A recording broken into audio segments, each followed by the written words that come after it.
For several months now, India has been grappling with extreme weather events. First, a record-breaking heat wave, and now unprecedented flooding across the country's northern and western regions. Experts are blaming climate change, with reports showing that extreme events claimed 2,700 lives in the country last year. As Neha Punya reports, for millions of Indians, the climate crisis is already a reality. This is a sight that most Delhi residents have never seen. The month of July brought Delhi 110% more rain than normal, which pushed the Yamuna River over its banks, leading to the worst flooding India's capital has seen in more than 5 decades.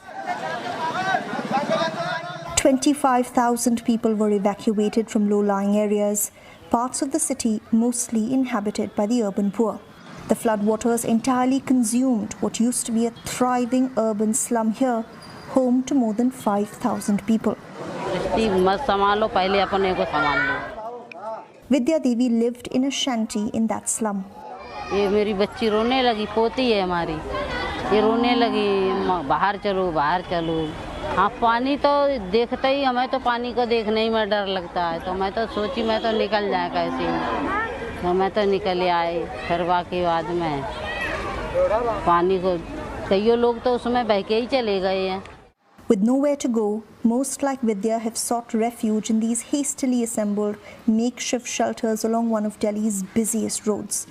When the rain stops, many make dangerous trips into the water, some just to check on their homes, others to fish out whatever belongings they can.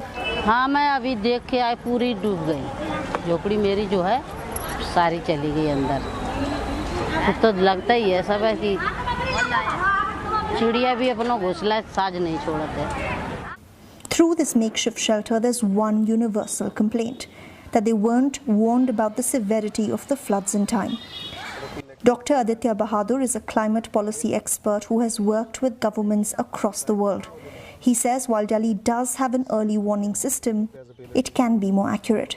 We need to have a network of sensors that are now low cost and easily available that allow us to monitor the height of water in real time.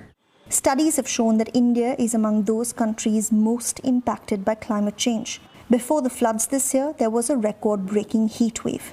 170 people died as temperatures across North India crossed 46 degrees Celsius. Citizens were asked to stay indoors and avoid working beyond noon. But 75% of India's workforce depends on heat-exposed labor and cannot afford to stay in. And for many, even being indoors brings no respite. Saraswati Roy is a teacher who works in a local primary school, earning just $73 a month. She can only afford to rent a small house in this urban slum. She says the lack of ventilation makes her house unbearably hot in the summer. পরেশানি হয়ে যাচ্ছে লোকের কি সবাই ঘরে থেকে বেরিয়ে ওই main রোডে চলে যাচ্ছে, ওইখানে যাই একটু হাওয়া বাতাস যাবি লাগে হালকা ফালকা, ওইখানে বসে বসেই দিন কাটাচ্ছে ওরা। কি করবে, লাইট নাই, ঘরে কি করে থাকবে, ছোট ছোট ঘর আমাদের। Across India, power cuts are common in the summer months when demand from the use of air conditioning and cooling units surges. And while those with means have access to backup power, millions like Saraswati don't. Without a full night's rest, people like her say their productivity takes a hit, which means they earn less money. It's not just the heat though, it's also the humidity that comes into play after unseasonal rainfall.